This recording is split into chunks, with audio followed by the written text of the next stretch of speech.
Welcome to Just a Minute.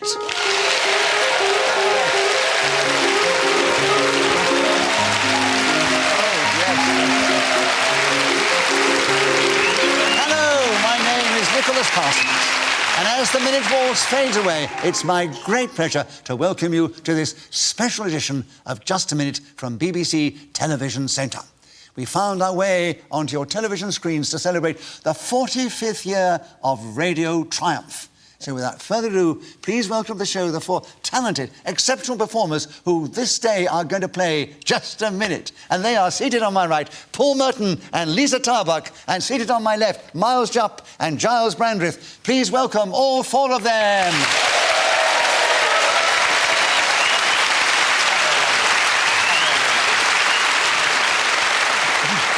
The players will try to speak for just a minute on a subject that I give them, and they will try and do that without hesitation, repetition or deviation. The other three panellists can challenge at any time, and if I uphold the challenge, they gain a point and take over the subject. If not, the person speaking gains a point and continues with the subject. And by the way, they can repeat the subject, which is on the card in front of me.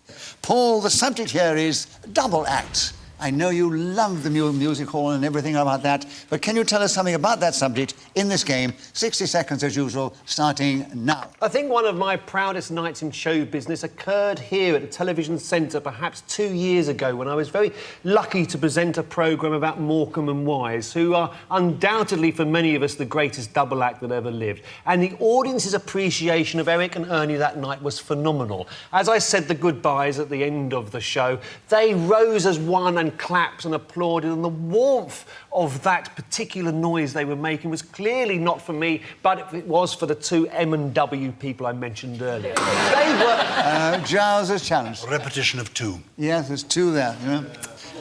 Oh. Are we haunted? No, you struggle so well to change and find different words to express the same thing. So, Gyles, it was 32 seconds, but there are 28 seconds left. You have a correct challenge. You gain a point for that, of course. Double acts starting now. I'm turning my mind to romantic double acts, thinking of Abelard and Eloise, Romeo, Juliet, Antony, Cleopatra, Andy, Pandy, Looby Loo, and more recently, Kermit the Frog and Miss Piggy. The erotic charge, when characters like this come together and consummate their union, make something of a double act. A Paul challenge. Are you saying Andy Pandy and Looby Loo consummated the union? Oh, yes. What's Teddy doing round the back, making a cup of tea? What's going on? Teddy took the photographs. That's how I know. Scandal. Oh.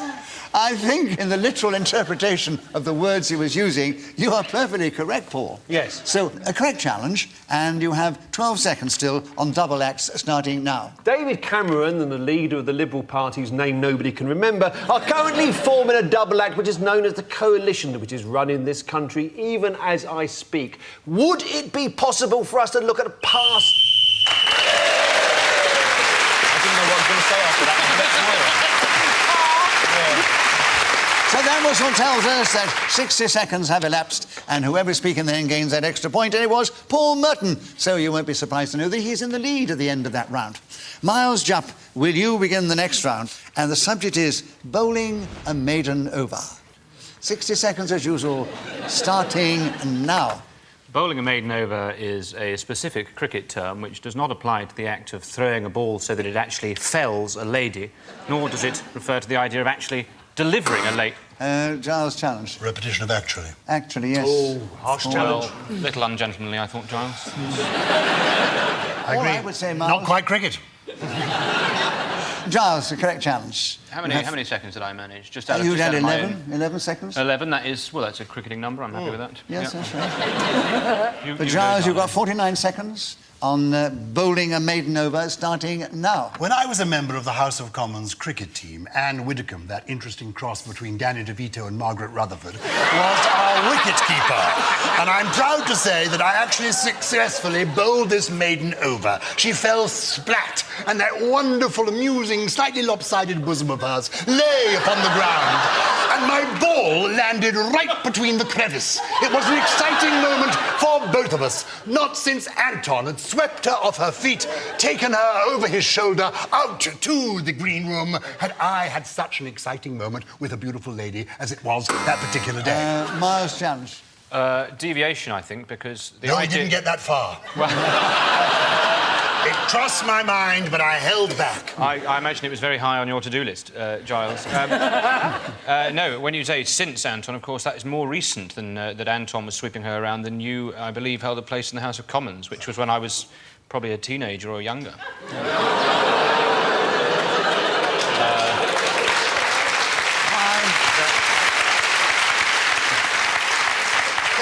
That's my kind of challenge, and I rather admire it. I've been looking at you, thinking, actually, look a little... could you be my love child? I mean, you sound like me, you look like me, and now you think like me. Give him the point. Get yourself a good lawyer. Giles, I was going to give him a point anyway. Yeah, I don't just think you wanna should now run the show as well No, as take part in it. I won't say another word. I'm just going to sit back and watch my boy having a good time. So, I don't think it's fair to expect me to speak. I'm very flustered. Miles, you only have 14 seconds available. You've got a point, of course, and bowling a maiden over starting now. It used to be the case that bowling a maiden over was something that required skill alone. Now, of course, you can ring someone you know in the team and demand that they bowl a maiden over. Challenge, yes. Oh, it's a bit slip over the word, sadly. Yeah, it was hesitation. I didn't think there was. I thought it was fluent. Extraordinary panache he's speaking with. Who will you adopt in the next round? Correct challenge, Paul. You have a point for that. You have 5 seconds still available. Bowling a maiden over starting now. Although I never played cricket at school, I soon became a fan. I remember seeing the Oval for the first time. Ooh, that was close.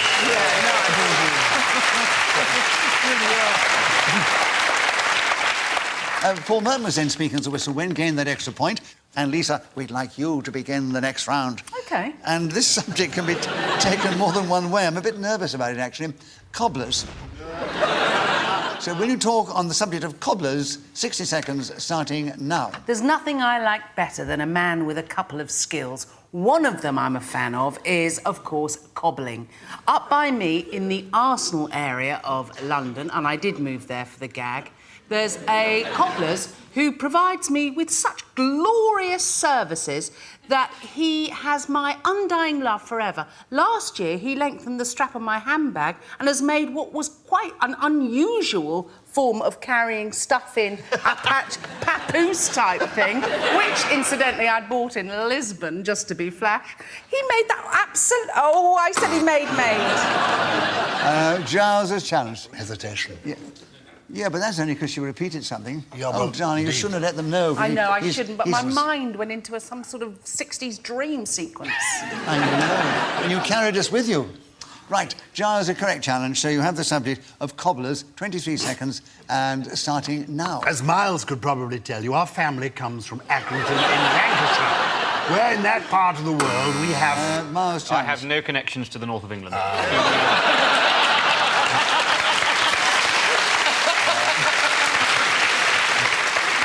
my point, I was talking cobblers. Oh, you wriggle on anything, wouldn't you? Right, sir. Would he? Miles, a correct challenge. Well listened and a lovely interruption too. And you have the subject of cobblers. 18 seconds are still available, starting now. Cobblers is the nickname of the football team in Northampton because that is a town that is associated with the art of shoemaking. I was there doing a play once and bought myself a spectacular pair of Henry boots, which, as you know, are a kind of elasticated Henry, Giles. Paul challenge. Repetition of Henry. Henry, yes. You shouldn't play to your father-in-law there. Correct challenge, Henry. Right. 3 seconds on cobblers, Paul, starting now. I watched a programme the other day about shoemaking. It was called Ultimate Cobblers, and it was the first person to be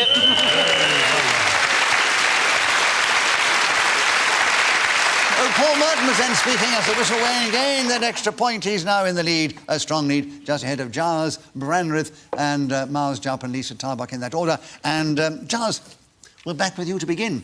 Oh, a nice historical question here. The Wives of Henry VIII. Tell us something about them, starting now. Well, this really is quite a challenge, Nicholas, because I recall that King Henry VIII had 6 wives, but repetition was certainly involved, because at least 2 of them had the same name. Catherine cannot now be repeated, unless I call her Kate. You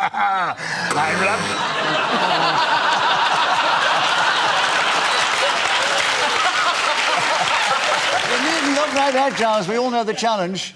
Repetition of ha.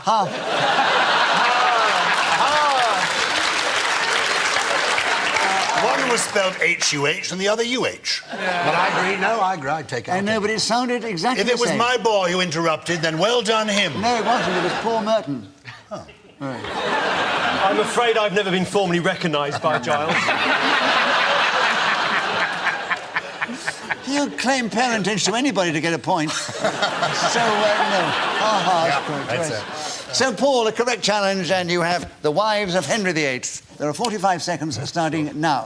The Wives of Henry VIII. Let's go through them one by individual. There was, of course, Catherine of Aragon. I think, as the name suggests, she was probably from somewhere in Spain. And then who should come next along the line? It was none other than Anne Boleyn. Famously, she didn't have a complete set of fingers and thumbs, or was it one too many? I can't remember. I've said 1 3 times. These are challenge. I think you're thinking of Queen Elizabeth, aren't you, with the extra finger?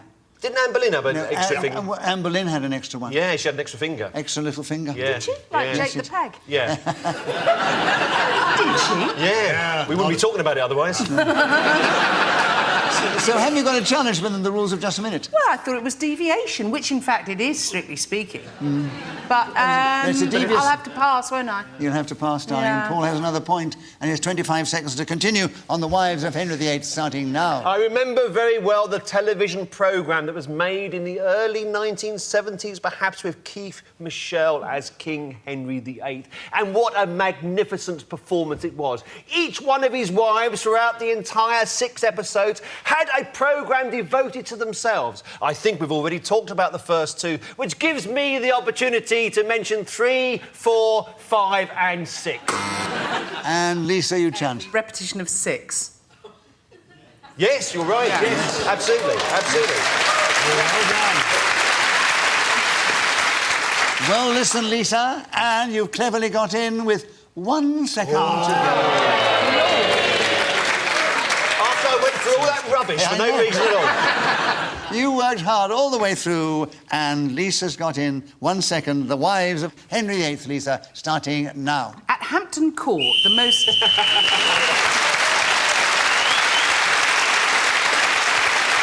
So Liza Tarbuck was speaking, then the whistle went, gained that extra point, and she's moved forward. She's equal in points with Jupp in 3rd place, but only 1 point behind Gyles Brandreth, 2 or 3 behind Paul Merton. But the points, I think, are only secondary. It's the fun they give, isn't it? Oh, what a weak laugh that was. I wish I hadn't said it. Paul, we'd like you to begin the next round. The subject is, what a strange one, having a good time in the desert. Think of something to say if you can. 60 seconds starting now. Many years ago, I was at the Edinburgh Festival and a gentleman came up to me and said, I heard you on Just a Minute during the summer. I didn't think that was particularly remarkable. And then he said, I was crossing the Gobi Desert in a Jeep and he'd listened via the World Service. Now, of course, we are not on that august institution, but you can still, in the desert, make a great deal of fun. Befriend a vulture. That's what they're there for. They may look upon you as potential carry-on, but I say carry on regardless. You shouldn't let them see you that way. What are you groaning now? I'm making it off the top of my head, for God's sake. Oh, I should have said that, shouldn't I? They put me off. Lisa, you challenge. I was just helping them out while the audience were putting Mr. Merton off. Yeah. So hesitation. Right, Hesitation. Lisa. Yeah. Correct challenge, and you have 29 seconds. Having a good time in the desert, starting now. I was enjoying a programme with Mr. Bear Grylls on it the other day, who was having a wonderful time in the desert. He started his search, or in fact journey, looking for some water. And as he went, he distilled all sorts of skills to the viewer, one of which was sucking the moisture out of a lizard which he'd bitten the head off. Now, I'm not a great advocate of this sort of behaviour, least of all going back to the hamster with Freddie Starr. That was a nasty moment.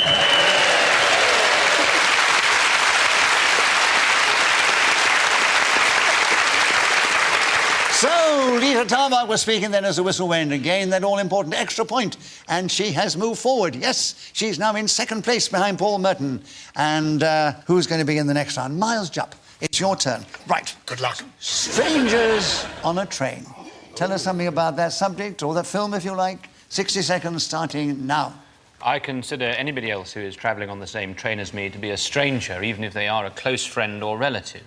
I think everybody should be completely silent when travelling on trains, especially if they're in the quiet coach. You shouldn't be allowed to use computers or carry children or eat apples or crisps noisily, nor should the people who run the rail balls. Giles, you've challenged your love child. I know.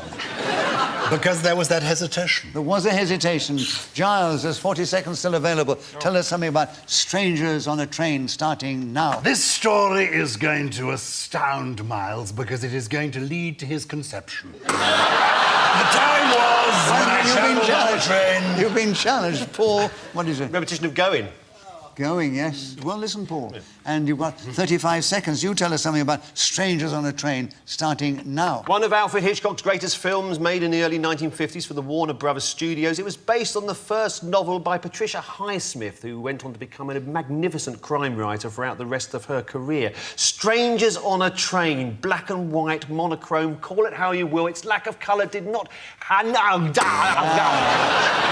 For those Hungarian viewers. Yeah.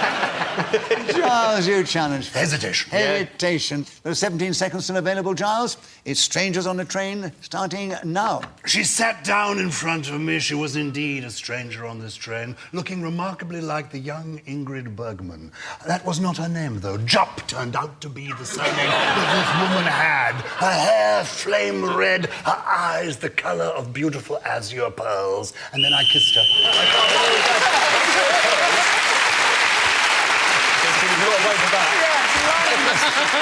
I'm sorry. I dipped the pearls in an azure colour that I've got at home. Yeah. You needn't wriggle out of it. No, because I worry about it. Even when I've won, I worry. I wish to wriggle out of it because she was already called Jupp, which obviously isn't my mother's maiden name. So No, you're suggesting. This is the terrible thing. This is awful Oh, news. God. But your dad... If I had to choose anyone to hear this news from, Giles, as well, with in the best will in the world, it simply wouldn't be you. And can I say he's been a... It would be Nicholas Parsons. I want you to know, he's been a good dad in his own way. Mr. Jupp, you've done your best over the years. Reverend Doctor. Oh, God, Lord. Really? Yes, you disgrace. Reverend Doctor.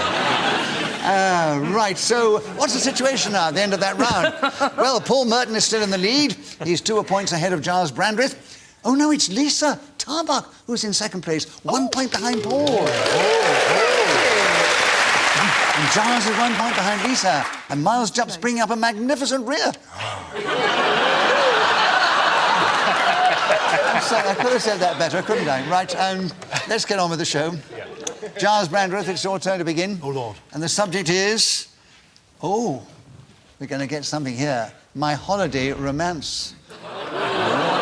60 seconds starting now. Her name was Doris, the beach was sandy, it was Broadstairs in August. And the fun we had as I rode her. She was, of course, a donkey. And the year was 1956, my first holiday romance. Oh, those glorious golden days of one's youth, when you could fall in love with an animal and nobody thought there was anything perverse about it. Now, when it happens to me and I fancy the beagle next door, they're on the phone to the RSPCA. What can you do? Holiday romances are incredibly dangerous. In answer to your question, what can you do? Leave animals alone is what you can do. That's outrageous. Because people's pets watch this show, aren't they, Nicholas? Yes, I know, but they don't get the jokes, though, the pets They don't. They just sit there. No. They're fascinated by you, I know that. Are they? Yes. Oh, really? I don't know why they dribble at the mouth when you come on. Thank you. Something about making a domestic pet drool that somehow has been top of my list of achievements. Paul, we did enjoy the interruption. Yeah. We got a lovely laugh, yeah. so we give you a bonus point for that. Giles was interrupted, yes, he was. so he gets a point for an incorrect challenge, and you and have... Miles gets the subject. Miles turns out to be the subject. Gyles, 30 seconds. My holiday romance starting now. My holiday romance truly started at Victoria Station when I climbed onto this train and saw this extraordinary young woman. You probably know her name, I won't repeat it. She was very beautiful, I must say, and would look like somebody in this room if you could see her now, page by page. Oh, no! Oh, yes.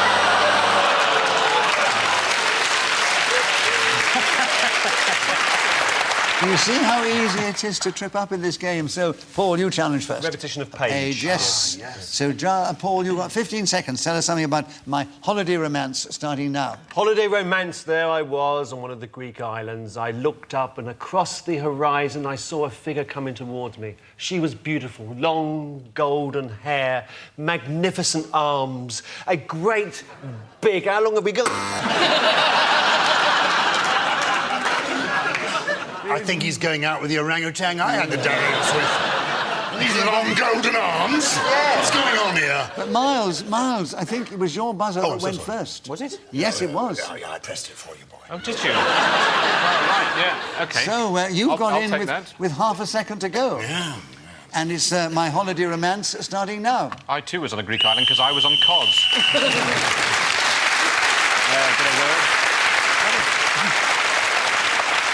Paul, it's your turn to begin. The subject is, toasts. Tell us something about toasts in this game, starting now. Ladies and gentlemen, I want you to imagine you all have an imaginary glass as we toast Mr. Nicholas Parsons' chairmanship of Just a Minute for the last 45 years, never missed a programme, over 800 recordings. I say, Nicholas, and so do us, well done, and here's to the next 800.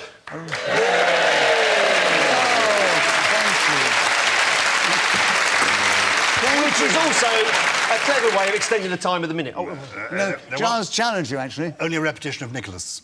But I kept Yes. it until after the applause. This is true. Yes, it was. Yeah, repetition of Nicholas, yes. Yeah, but can you have too much repetition with this? 800 programmes. 800. Well done, thank you. A bonus point for your flattery. Oh, Thank you very much. No.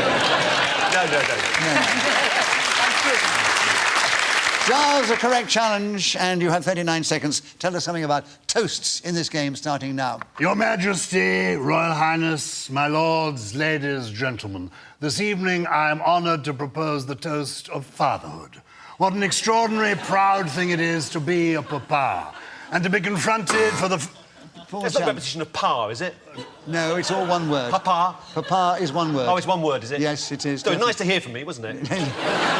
So, Giles, an incorrect challenge. Another point to you. 26 seconds still available. Toasts starting now. Of all the toasts I like the most, it's the wonderful one that's slightly burnt with the baked beans on top, and then a fish finger, and then a fried egg. I know that Paul Challenge. cholesterol Should have a is... few thens, one after the other. Yeah, quite quickly. then. Oh, yes. No, I can't argue with it. I wouldn't argue with it. Don't argue with it. No, so keep quiet for a moment. Sorry, I didn't mean to be rude. That's okay. Because I'm very fond of you. Right. Paul. Yeah, but not in that way. Paul, correct challenge. You have 18 seconds. Toasts starting now. When I think of all the great toasts that have been passed through the remarkable century that we have just endured and are still surviving through now, if we look at the great Winston Churchill on the eve of the Second World War, he was no longer at that point in power, but he knew this has got nothing to do with toasts. I know it. And Lisa, I'm coming in there. There was a light deviation. Absolutely. I was trying to keep hold of you. I know, I didn't know where I was going with I that. know. Slippy. Complete deviation. Yeah, Yes. Slippy subject. Yeah. Right. So, Lisa, you got in with 1 second to go. You're getting sharp at this game, my darling. 1 second on toast, starting now. Before I left for this job, the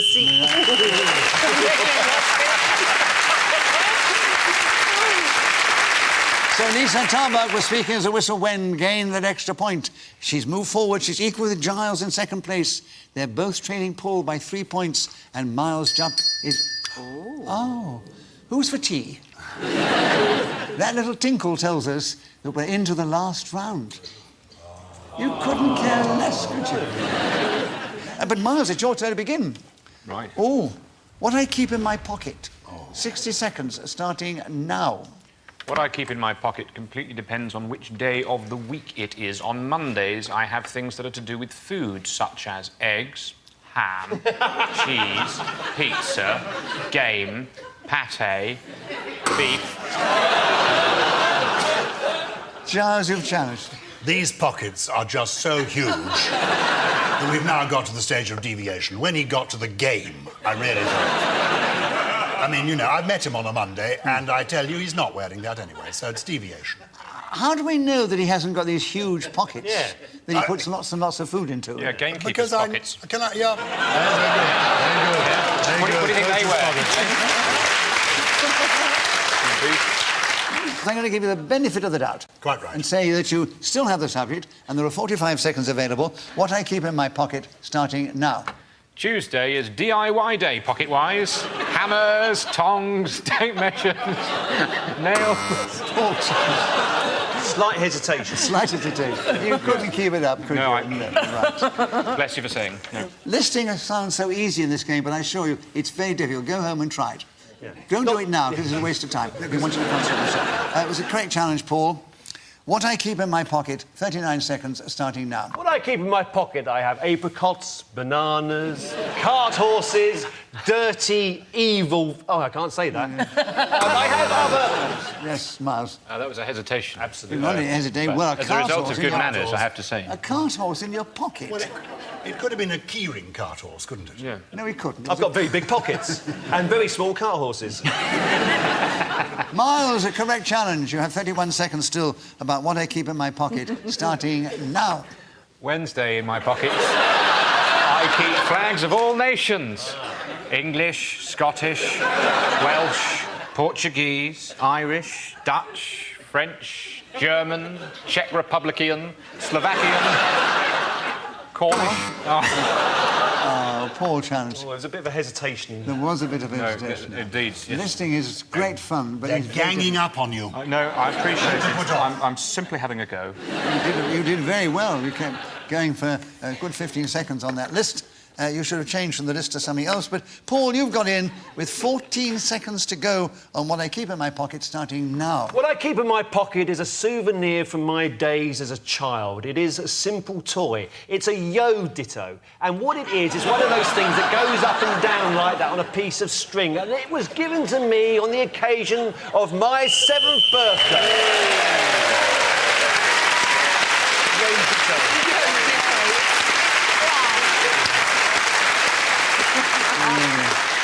And only an experienced player of the game could come out with yo ditto. I suddenly thought of yo-yo and realised I had to... No, well done, Paul. So you were speaking of the whistle when again that extra point. Let me give you the final score. Miles Jupp, who's not played the game as much as the others, did extraordinarily well. He did finish in 4th place, but it was a very good 4th place. Your contribution's the important thing, not the points. And equal in 2nd place with Gyles Brandreth and Liza Tarbuck. So out in the lead was Paul Merton, so we say he is the winner today. So,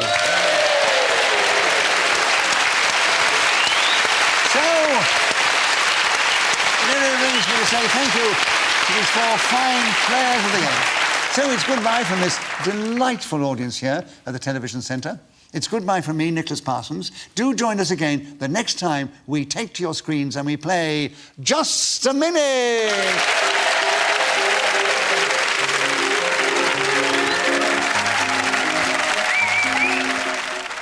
Well, I've got just 15 seconds to tell you that Eggheads follow in just a minute here on BBC Two, and then Black Forest Ghetto as you've never seen before. A taste of Germany on the Hairy Bikers vacation in an hour, and time's up.